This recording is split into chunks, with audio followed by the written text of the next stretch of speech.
근데 뭐 육아 문제도 있지만 사실 가장 망설이는 것 중에 하나는 내가 할 수 있을까? 자신감이 부족하다는 것도 굉장히 큰 것 같아요. 예, 실제 우리 주부님들이 취업에 딱 나서려고 하면은 마음에 네. 딱 생각 드는 게 내가 과연 할 수 있을까? 나 어떡하지? 이제 이런 고민들을 제일 많이 하시는 거예요. 네. 그런데 우리 긍정적인 자신감이 정말로 필요합니다. 면접을 볼 때에도 긍정적인 사람한테 더 많은 기회와 점수를 주게 되어 있어요. 맞아요. 우리 그러니까 취업을 할 때 보면 능력이나 기술이나 이런 것도 정말 중요하지만 솔직히 하다 보면은 늘게 되거든요. 그거는. 근데 오히려 사람들이 함께 일하는데 왜 기쁨을 줄 수 있는 사람, 함께 일할 때 조금 편안함을 줄 수 있는 그런 사람을 선호를 하게 되는 거죠. 네. 그래서 할 수 있을까라는 어떠한 그런 걱정이나 고민보다는 할 수 있다는 긍정적인 자신감을 가지고 주변에 좀 많이 어필을 하셔야 취업에도 도움이 되지 않을까 이렇게 생각을 해요. 네. 20대 때 취업도 마찬가지인 것 같아요. 자신감이 가장 중요한데 재취업에 필요한 마인드에 대해서 살짝만 이렇게 보여주셨는데 지금부터는 그러면 직장의 신이라 불리는 이민영 소장님께 재취업에 필요한 어떤 준비 단계부터 실전에 필요한 어떤 면접 노하우까지 자세하게 들어보는 시간을 갖도록 하겠습니다.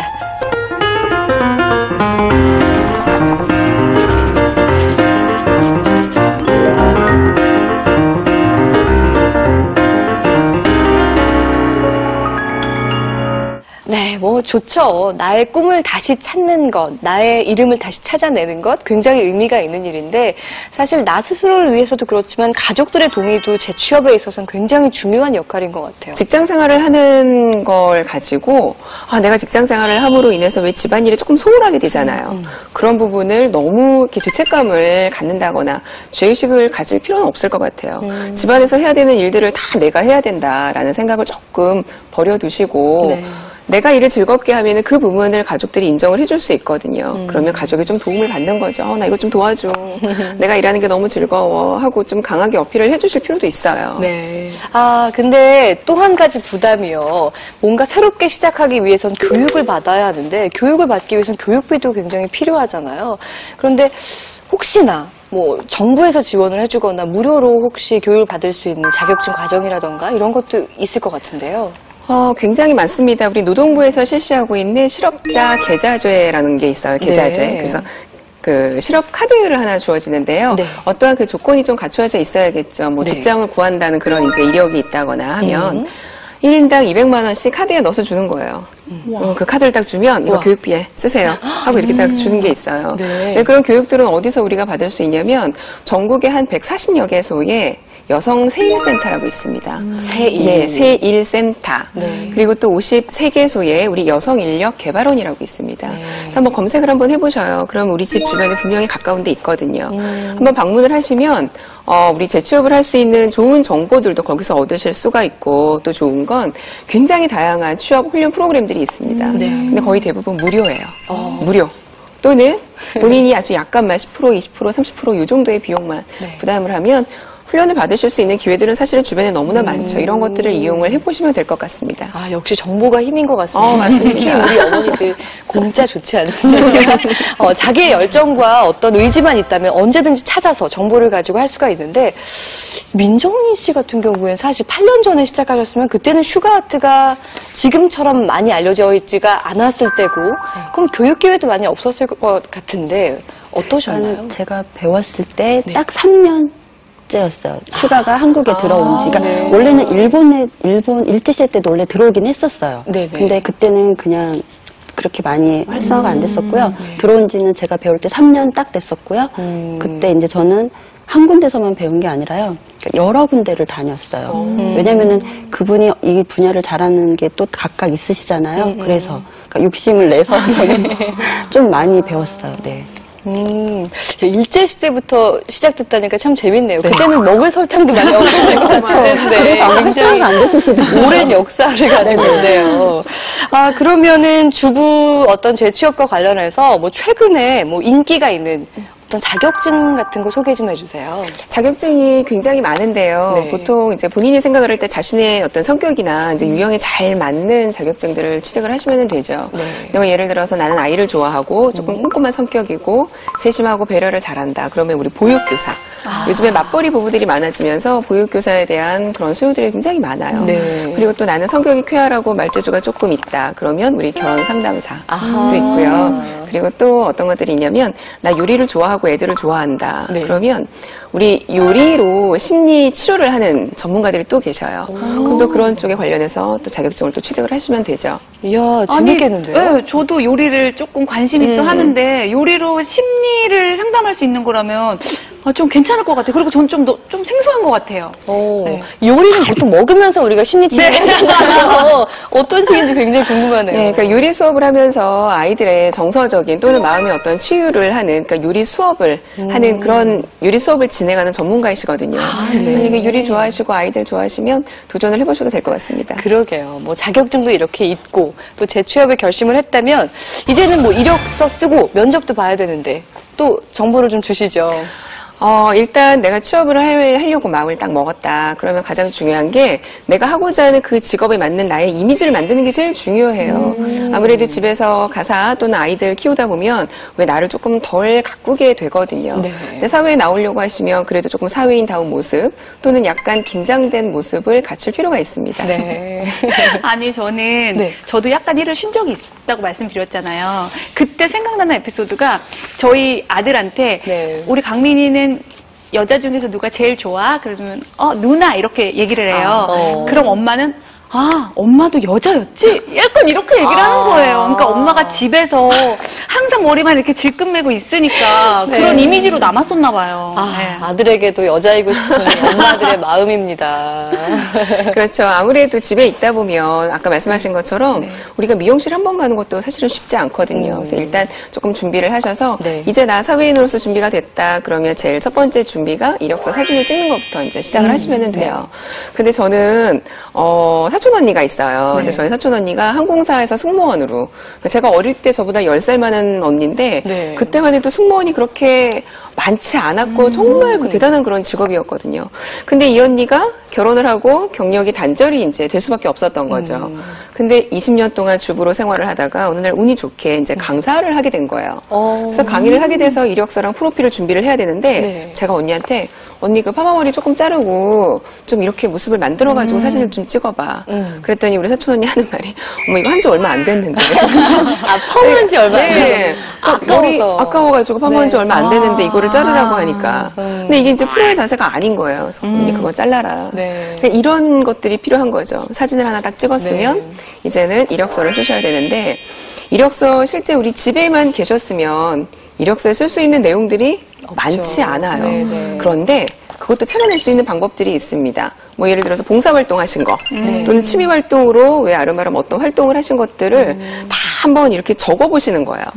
그러면 지금 내가 하고자 하는 어떤 직업하고 조금이라도 연결고리가 있으면 네. 이력서 포장하기 나름이거든요. 그러니까 그렇게 포장을 하시고 면접 준비를 하셔야 되는데 면접은 우리 겸손한 어법들이 있어요. 제가 잘은 못하지만 기회 주시면 열심히 하겠습니다. 네. 보다는 잘할 수 있습니다. 또는 사회인다운 조금 이렇게 긴장감 있는 그런 어투를 써서 왜 우리 속된 말로 그냥 왜 아줌마 같은 이런 거 말고 조금 이렇게 세련된 이미지로 포장을 해서 면접 준비도 좀 해나가시면 뭐 쉽게 뭐 취업하실 수 있죠. 그러니까 완전한 겸손만이 미덕이 아닌 거군요. 맞습니다. 근데 이렇게 어떤 과정들을 밟아서 열심히 준비를 해서 재취업에 성공을 했어도 이게 엄마라는 이름은 참 이 육아와 또 가사 일과 뗄래야 뗄 수가 없는 관계에 있어요. 우리 민정희 씨도 아마 그런 경험 많았을 텐데 좀 실질적으로 도움을 주실 만한 말씀 없을까요? 그러니까 우선은 도전을 하셔야 되는 것 같아요. 네. 예. 그러니까는 그 아이들하고 남편도 중요하지만 내가 할 수 있는 일이 있으면 그거를 먼저 하시고 그러니까 일을 먼저 저지르셔야 된다고 저는 생각을 하거든요. 네. 예, 그래서 이제 바로 들으셔야지 되는 것 같아요. 어려움이 없을 수는 없는데 일단 부딪혀봐라. 네, 그쵸. 그러면 또 그때부터 답이 보이기 시작하니까요. 네, 그렇더라고요. 그렇습니다. 역시 창업을 하거나 재취업을 할 때 이 마인드가 얼마나 중요한지 배웠습니다. 이 마인드부터 어떤 면접 스킬까지 자세하게 알아봤는데요. 마지막으로 아직도 이렇게 꿈꾸고 있는 주부들을 위해서 지금 보면서도 그렇긴 한데 내가 되겠어? 이렇게 고민하는 분들께 한 말씀 부탁드릴게요. 네, 우리가 지금 100세 시대를 살고 있어요. 그런데 앞으로 소득은 줄 테고 지출은 줄지 않잖아요. 오랜 기간 동안 지출을 해야 합니다. 그러니까 노후 준비라고 하는 것도 솔직히 남편 혼자만의 몫으로 남겨두기에는 너무나 그 힘이 많이 이제 붙이게 되는 거죠. 네. 그래서 그런 것들을 대비하시기 위해서라도 지금부터라도 내 어떠한 능력들을 조금 향상하려고 노력을 하시고 네. 도전을 꼭 해보시길 부탁을 드리고 싶습니다. 네, 알겠습니다. 많은 분들께 좀 어떤 자극이 되었기를 바랍니다. 두 분 말씀 오늘 감사합니다. 네, 고맙습니다. 네. 네, 저희는 잠시 후 주부가 된 후에도 꿈을 포기하지 않고 정말 노력을 통해서 억대 연봉자가 된 주부 한 분을 모실 텐데요. 재취업에 당당히 성공한 이분 잠시 후에 뵙겠습니다.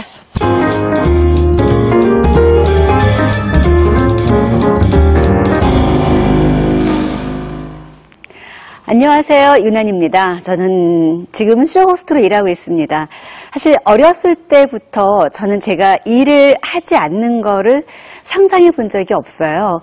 왜 어릴 때 초등학교 때 뒤에 이렇게 환경 미화하면 꿈나무 있잖아요. 꿈나무에 자기의 꿈을 이렇게 쓸 때 친구들은 뭐 여러 가지 이야기를 쓰는데 그중에 제일 많았던 기억이 제가 어렸을 때는 현모양처가 그렇게 많았어요.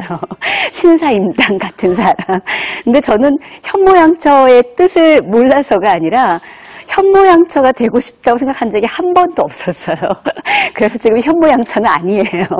아이들에게도 그렇고 또 남편한테도 그렇게 뭐 괜찮은 아내, 또 괜찮은 엄마로서의 역할은 많이 부족한 것 같은데 어렸을 때 그 꿈나무에 썼던 제 그 직업은 물론 몇 번 바뀌었지만 공통된 거는 하나 있는 것 같아요.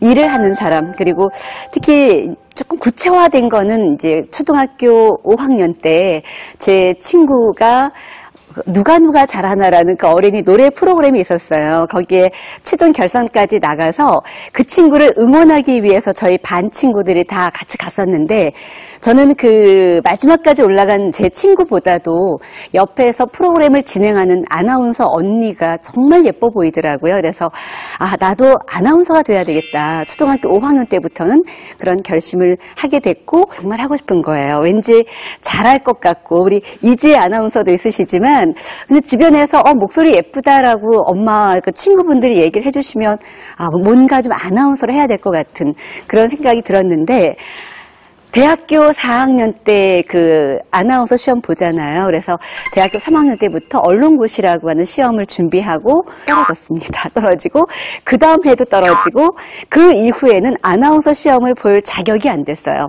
지금은 방송 매체도 많고 그리고 또 나이 부분이 자격에 그다지 큰 영향은 미치지 않지만 제가 20대 때는 26살까지만 원서를 넣을 수 있었어요. 그래서 대학 졸업 후에 2년이 지나고 나서부터는 아예 자격조차 이제 박탈당한 거예요. 리포터라도 하자. 그래서 물론 리포터는 이렇게 꾸준히 일을 하는 게 아니라 이렇게 건 바이 건으로 하기 때문에 우리가 흔히 말하는 프리랜서지만 백수 아닌 백수. 일이 없으면 집에서 쉬는 거고 일이 있으면 일을 하는 건데 그걸 하게 됐습니다. 그래서 그 일을 하다가 나이가 되니까 결혼을 하게 됐고요. 결혼을 하면서부터는 이제 일을 자연스럽게 리포터 건도 안 들어오더라고요. 유부녀라는 이유로. 그때 제가 아마 가장 길게 쉬어보지 않았었나 싶어요. 그러던 중에 제 마음속에는 그래도 제 동기들이거나 같이 공부했던 친구들이 다 방송국에서 아나운서 활동을 하고 있으니까 TV를 보게 되잖아요. 너무 하고 싶어서 계속 마음은 어디 구직이 없는가라고 찾게 됐어요.